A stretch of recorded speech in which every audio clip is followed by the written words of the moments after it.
Hello friends, welcome to learning chemistry with S K Verma.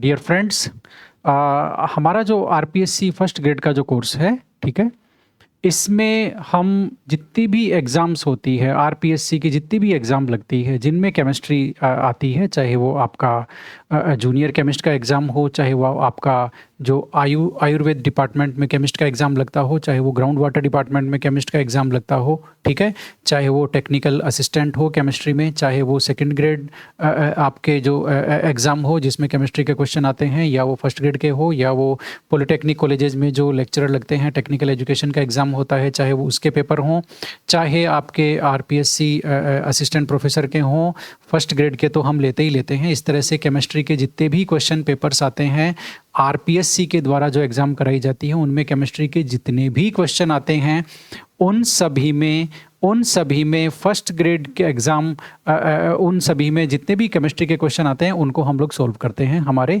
First grade के RPSC के online course में, ठीक है। तो इससे एक बहुत बड़ा वास्ट कलेक्शन प्रश्नों का हमारे सामने आता है, जिससे थ्योरी में यदि कोई पॉइंट रह भी जाता है तो वो प्रश्नों में हमारे सामने आ जाता है, ठीक है। इसी कड़ी में हम लोग ये आप देख रहे हैं मेरे ऊपर क्या लिखा हुआ है, थर्मोडायनेमिक्स के जो पीवाईक्यूज हैं, और ये सेकंड ग्रेड के हैं। थर्मोडायनेमिक्स के पीवाईक्यूज हैं, सेकंड ग्रेड के हैं, तो इन्हें हम एक एक करके सोल्व करते हैं। अब सेकंड ग्रेड में हमने मतलब ऐसा नहीं किया कि केवल जो जनरल एजुकेशन सेकंड ग्रेड लगता है, सीनियर सेकेंडरी, वो नहीं, इसमें हमने स्पेशल एजुकेशन का सेकंड ग्रेड का, इसमें हमने आपका क्या बोलते हैं, संस्कृत डिपार्टमेंट का सेकंड ग्रेड का, ठीक है। ये सभी तरह के क्वेश्चन हम लोगों ने लिए हुए हैं। तो थर्मोडायनेमिक्स के सेकंड ग्रेड के शायद ये 11 के आसपास क्वेश्चन हैं पीवाईक्यूज, उनको हम लोग देख लेते हैं। Okay, yes. तो सबसे पहले तो मैं छोटा हो जाता हूं। इसके अलावा मैं आपको ये बता दूं कि आरपीएससी पीवाईक्यूज़ के अलावा एनसीईआरटी के सभी प्रश्न, नीट के सभी प्रश्न, है ना, और इसके अलावा भी बहुत सारे प्रश्न, इसके बाद में हम ऑनलाइन टेस्ट लेते हैं, यानी कि थ्योरी डिस्कशन होने के बाद में प्रश्नों का अंबार लग जाता है और स्टूडेंट्स काफ़ी सारे जो क्वेश्चन हैं उनकी प्रैक्टिस करते हैं। ओवरऑल यदि देखा जाए तो फर्स्ट ग्रेड का जो हमारा कोर्स है, इसमें एप्लीकेशन के माध्यम से हम लोग लगभग 6000 प्रश्नों की प्रैक्टिस करने वाले हैं फर्स्ट ग्रेड सिलेबस के बेस पे, ठीक है। तो चलिए शुरू करते हैं, है ना। आपका ये जो सेकंड ग्रेड के जो हमारे पीवाईक्यूज हैं वो ओके। क्वेश्चन नंबर 1 देख लेते हैं। क्वेश्चन नंबर 1 है for a reaction to occur spontaneously, यानी कि कोई भी रिएक्शन को स्पॉन्टेनियस होने के लिए क्या चाहिए भाई। स्पॉन्टेनियस होने के लिए हमें पता है डेल्टा जी 0 से कम होना चाहिए, निगेटिव होना चाहिए डेल्टा जी। तो निगेटिव कब होगा, डेल्टा जी का फॉर्मूला क्या है, डेल्टा जी का फॉर्मूला है delta G is equal to delta H minus T delta S, यही उसका फॉर्मूला है। यानी कि आप ये कह दो कि डेल्टा जी निगेटिव हो, या आप ये कह दो कि delta S minus T delta S negative हो, एक ही बात है, ठीक है, दोनों में कोई अंतर नहीं है। तो delta H minus T delta S, यानी कि इसका मतलब भी डेल्टा जी है, मस्ट बी नेगेटिव, तो ये नेगेटिव होगा तब एक रिएक्शन स्पॉन्टेनियस होगी, ठीक है। तो ए इसका आंसर है, ओके।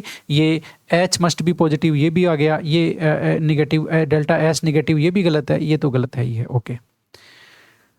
तो वो क्वेश्चन था फ्रेंड्स सेकंड ग्रेड 2013 का, ठीक है। अब सेकंड ग्रेड 2016 का क्वेश्चन है वो हमारे सामने आ जाता है। इसमें ये एक अच्छा क्वेश्चन है, इन्होंने माइंड का यूज़ करवाया है कि आपको हेस लॉ आता है कि नहीं आता है, ठीक है।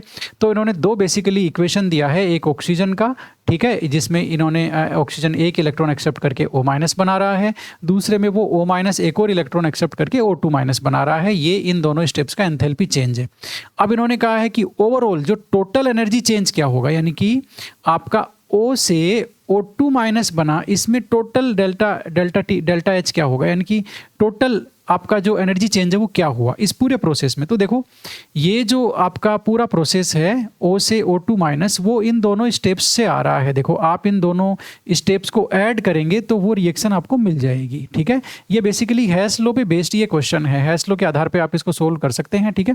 अब जैसे मैं इनको ऐड करता हूँ, देखो ये जो रिएक्शन है ना, इन दोनों को मैं यहीं से ऐड कर देता हूँ, ठीक है। तो ऐड करता हूँ मैं, ये O- तो कट गया, तो बचा क्या, बचा आपका एक तो बचा आपका कहाँ लिखें भाई, जगह भी नहीं है, यहाँ लिखते हैं। एक तो ऑक्सीजन बचा, ठीक है, गैसियस, प्लस में आपका 2 इलेक्ट्रॉन बचा, और प्रोडक्ट साइड में बचा O2-। तो हो गया, यही तो आपको चाहिए कि इस प्रोसेस में डेल्टा एच कितना है। ओके, तो आपने ये जो स्टेप 1 और स्टेप 2 जो है इनका आपने क्या किया, इनको आपने ऐड किया। तो इनको ऐड किया तो थर्मोकेमिस्ट्री का बेसिक रूल है कि जो आप रिएक्शंस के साथ करते हैं उनके जो एनर्जी चेंजेज हैं, एंथैल्पी चेंजेज है, उनके साथ भी आपको वही करना होगा, ठीक है।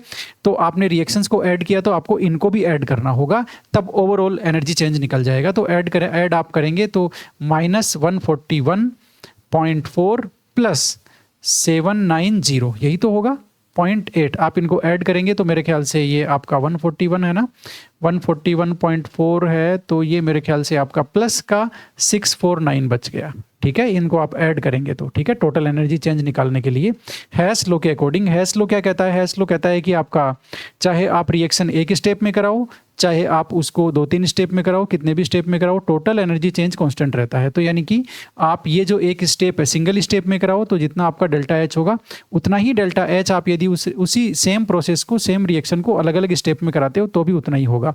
इसलिए आप इन रिएक्शन को ऐड कर रहे हो तो इनके जो एनर्जी चेंजेज है उनको भी आप ऐड कर दो, आंसर आपका ये आएगा, ठीक है।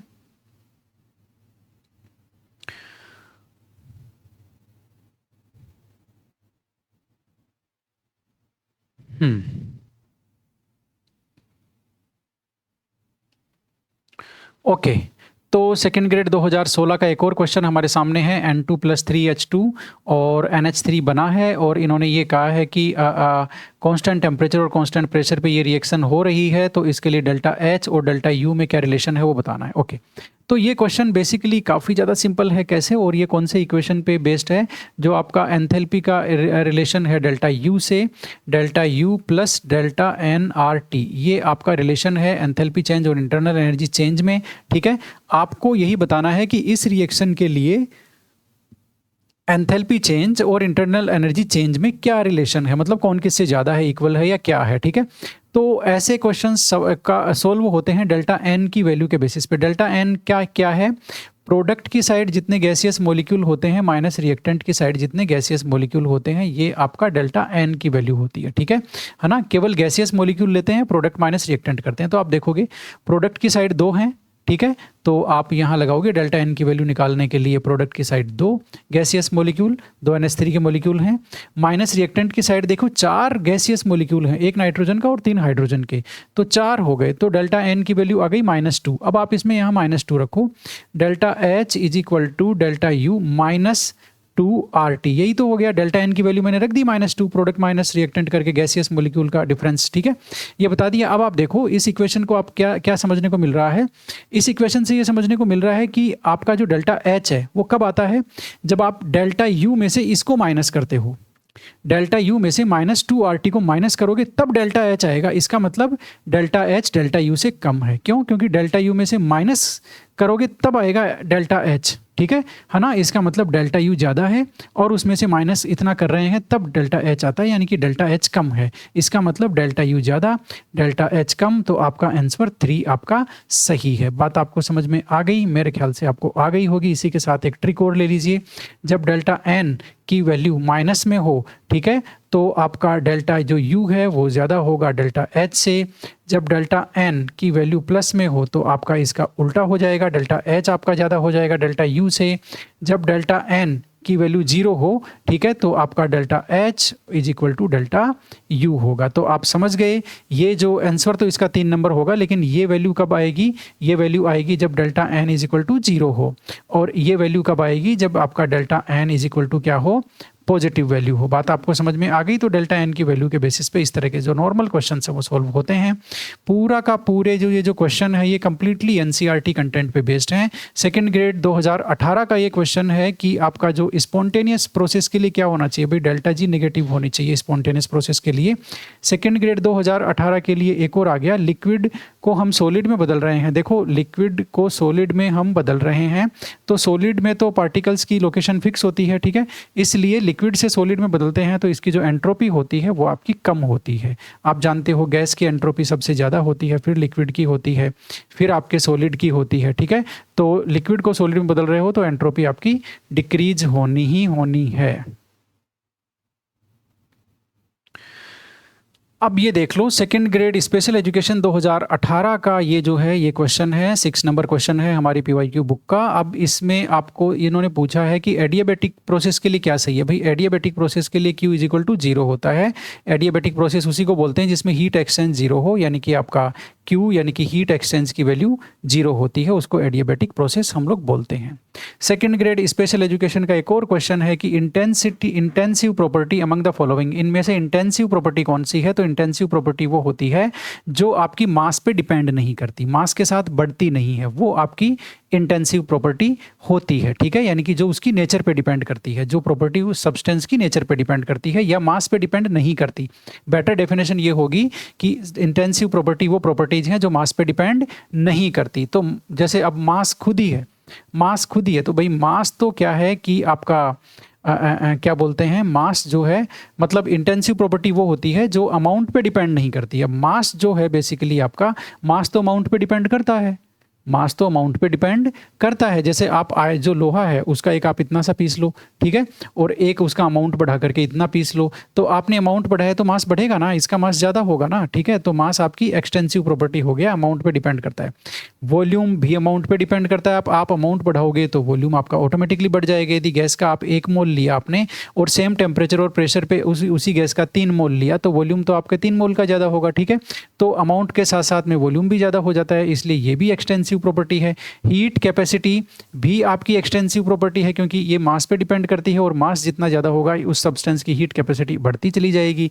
मतलब आयरन का ये छोटा सा टुकड़ा लिया, इसकी हीट कैपेसिटी कम होगी, जबकि इतना बड़ा टुकड़ा लोगे तो हीट कैपेसिटी उसकी ज़्यादा होगी। मतलब ये वाला जो है वो ज़्यादा आपका हीट जो है वो एब्जॉर्ब कर सकता है। ठीक है, प्रेशर एक ऐसी प्रॉपर्टी है जो अमाउंट पे डिपेंड नहीं करती है। प्रेशर तो आपका आपने जो सैंपल लिया है उसका वही रहेगा। मान लेते हैं, कैसे समझते हैं इसको, इधर देखिए, ये आपने एक चैम्बर लिया, ठीक है, इसमें एक गैस भरी है और उसका प्रेशर है 4 पास्कल। ठीक है, अब आपने क्या किया, इसके टुकड़े कर दिए 2, यहाँ से पार्टीशन कर दिया। अब कुछ गैस इधर रह गई, कुछ गैस इधर रह गई, तो क्या इधर आपका 2-2 पास्कल प्रेशर हो जाएगा? नहीं, प्रेशर दोनों तरफ 4 पास्कल होगा। प्रेशर और टेम्परेचर ये सब आपकी क्या है, इंटेंसिव प्रॉपर्टी है। बात आपको समझ में आ गई? यानी कि आपने बीच में पार्टीशन लगाने से थोड़ी ना कोई प्रेशर कम हो गया, प्रेशर तो कम नहीं हुआ, प्रेशर तो उतना ही रहेगा। तो दोनों तरफ आपका 4 आपका क्या होगा, पास्कल होगा। ठीक है, वैसे भी प्रेशर देखो है क्या, प्रेशर है आपका यूनिट एरिया पे लगने वाला फोर्स। ठीक है, तो यूनिट एरिया पे लगने वाला फोर्स, तो इकाई क्षेत्र पे लगने वाला जो बल है, जो यूनिट एरिया पे लगने वाला फोर्स है, वो तो सेम होगा। ठीक है, आप चाहे कितना भी बड़ा कंटेनर ले लो, चाहे छोटा कंटेनर ले लो।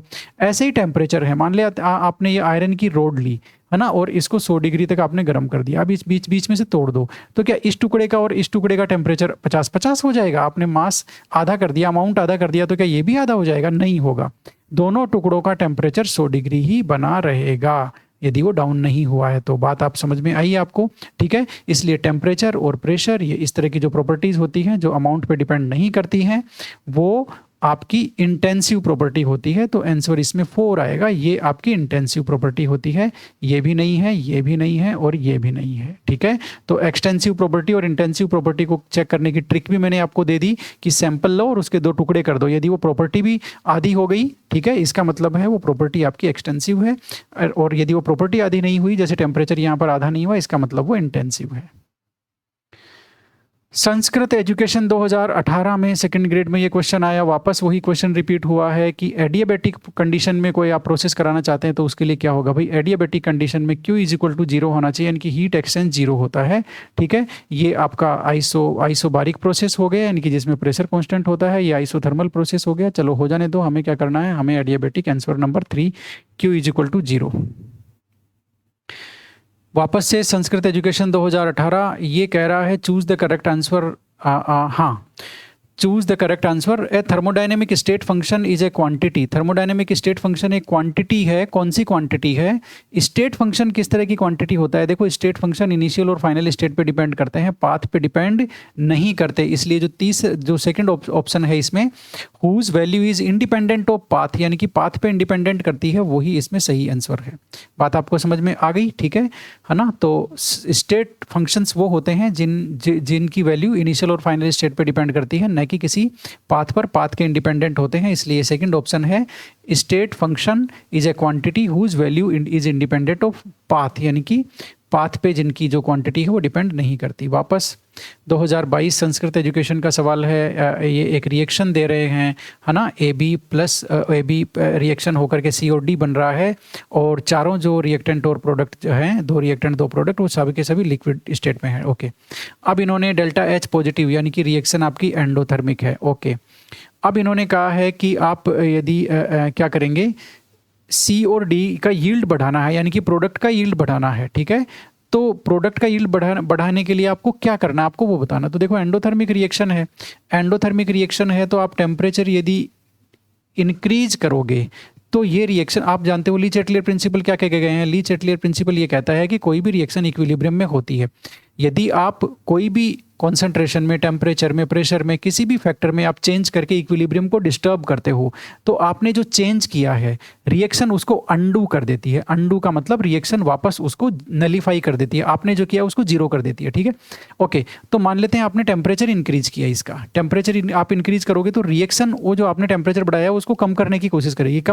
कैसे कोशिश करेगी, क्योंकि रिएक्शन फॉरवर्ड डायरेक्शन में एंडोथर्मिक है, इसलिए फॉरवर्ड डायरेक्शन में प्रोसीड होगी, और जो आपने हीट इंक्रीज करी है वो आपकी एब्जॉर्ब हो जाएगी। ठीक है, और वापस जो टेम्परेचर शुरू में था वापस वही टेम्परेचर अचीव हो जाएगा, यानी कि आपने जो किया रिएक्शन ने उसको जीरो कर दिया। तो आपने समझा ली चैटलियर प्रिंसिपल कितनी आसानी से काम करता है। अब यहाँ पर भी ये एंडोथर्मिक रिएक्शन है, और यदि आप टेम्परेचर इंक्रीज करोगे तो रिएक्शन फॉरवर्ड डायरेक्शन में जाएगी, क्योंकि फॉरवर्ड डायरेक्शन में ही जो आपने टेम्परेचर इंक्रीज किया है वो कंज्यूम होगा, वो वापस जीरो हो जाएगा, मतलब वो नील हो जाएगा जो आपने इंक्रीज किया है वो। ठीक है, इसलिए आप प्रोडक्ट और फॉरवर्ड डायरेक्शन में जाएगी तो प्रोडक्ट का अमाउंट बढ़ जाएगा। तो प्रोडक्ट का अमाउंट बढ़ाने के लिए आपको टेम्परेचर में इंक्रीज करना पड़ेगा। तो इसका ऑप्शन नंबर 1 सही है, इंक्रीजिंग द टेम्परेचर। ओके, अब इसमें देख लो, increasing the pressure and decreasing the temperature. Temperature में डिक्रीज तो करना ही नहीं है, टेम्परेचर में डिक्रीज करते हैं आपकी एक्सोथर्मिक रिएक्शन के लिए, ये नहीं है depending decrease on both temperature and pressure. नहीं भाई, प्रेशर का यहाँ पर कोई रोल नहीं है, आप समझ लीजिए। देखो ये सवाल आप वैसे ही कर सकते हो, कैसे कि जब सारे दोनों रिएक्टेंट और दोनों प्रोडक्ट आपके लिक्विड हैं तो प्रेशर का कोई इफेक्ट ही नहीं पड़ेगा। जब प्रेशर का कोई इफेक्ट नहीं पड़ेगा तो इसमें, इस ऑप्शन में प्रेशर है ये गया, इसमें प्रेशर है ये गया, और इसमें प्रेशर है ये गया, ये तीनों वैसे ही गए। यदि आपको नहीं भी आता ली चैटलियर तो आप सीधा कर सकते हैं, लिक्विड और सॉलिड पे प्रेशर का कोई इफेक्ट नहीं पड़ता, ये तीनों गलत हो गए। तो आपका केवल और केवल एक ही ऑप्शन बचता है। तो आपने देख लिया, एंडोथर्मिक रिएक्शन में टेम्परेचर को इंक्रीज करते हैं तब वो बोल करके आपका रेट उसका बढ़ जाता है, मतलब प्रोडक्ट का अमाउंट बढ़ जाता है। ये सेकंड ग्रेड 2022 में आया था, ठीक ठाक सवाल है। इन्होंने ये पूछा है कि भाई आपको हमने ढेर सारी चीज़ें दे दी है, गिब्स फ्री एनर्जी दे दिया है, एंथैल्पी दे दिया, इंटरनल एनर्जी चेंज दे दिया, एंट्रोपी दे दिया। ठीक है, अब आपको ये बताना है कौन सा रिलेशन इन सब के बीच में जो रिलेशन है वो कौन सा रिलेशन सही है। तो देखो भाई, पूरी दुनिया जानती है कि आपका जो क्या बोलते हैं, एक बार कंट्रोल जेड करता हूँ, जो जी है, फिर वापस डेल्टा बन गया, जी है, यस, जी जो है उसकी डेफिनेशन होती है H माइनस TS।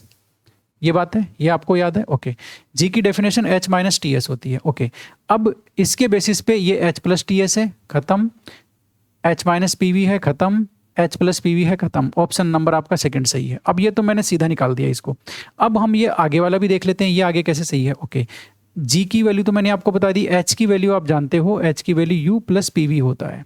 एंथैल्पी जो होती है वो इंटरनल एनर्जी प्लस में प्रेशर वॉल्यूम जो वर्क की वजह से जो एनर्जी होती है उसका सम होता है एंथैल्पी। ठीक है, तो अब आप H की वैल्यू यहाँ रखोगे, H की वैल्यू रखोगे तो ये क्या हो गया, H की वैल्यू रखोगे इसमें तो ये आ गया आपका, H की जगह हम रखते हैं U प्लस PV और माइनस TS तो इसमें है ही, तो वो आ गया माइनस TS। अब आप ये ऑप्शन ढूंढो, इसमें ये ऑप्शन कहाँ है, देखो ये ऑप्शन ये रहा। कैसे, अब आप कहोगे सर इसमें तो U माइनस TS है, तो क्या फ़र्क पड़ता है भाई, ये जो TS है ये इधर ले आओ, PV को प्लस के साथ उधर ले जाओ, क्या फ़र्क पड़ता है, U minus TS plus PV, ये भी तो एक ही बात है। तो इसने भी तो यही दे रखा है, कुल मिला के हम ऐसे लिख सकते हैं, तो हम ऐसे भी लिख सकते हैं, और यही इस ऑप्शन में है, ऑप्शन नंबर सेकंड सही है ना। आपको ये मेरे ख्याल से ये समझ में आ गया होगा, मैंने इंटर कन्वर्ट किया है वो सिंपल मैथ से।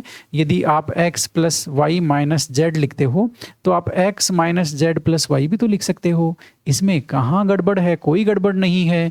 ठीक है, y plus x minus Z भी लिख सकते हो, मतलब इन सब की वैल्यू आपकी एक ही आएगी। ठीक है, तो आप इसको इस तरह से रीअरेंज कर सकते हो। ऑप्शन नंबर सेकंड सही है, सिंपल सा फंडामेंटल का सवाल था। ओके, तो आपने देखा हमने सेकंड ग्रेड के जो थर्मोडायनेमिक्स के क्वेश्चन थे उनको उनको भी एक एक करके हमने कॉन्सेप्चुअली सोल्व किया, ठीक है। तो ये हमारी जो जो PYQs हैं वो बहुत ही बढ़िया कलेक्शन है, बहुत ही अच्छा कलेक्शन है। और हमारा जो फर्स्ट ग्रेड का कोर्स है, इसको एप्लीकेशन डाउनलोड करने के लिए लिंक डिस्क्रिप्शन बॉक्स में है, और टेलीग्राम ग्रुप को ज्वाइन करने के लिए भी डिस्क्रिप्शन बॉक्स में लिंक है। तो आप डिस्क्रिप्शन ज़रूर देखिए इस वीडियो का। Thank you very much.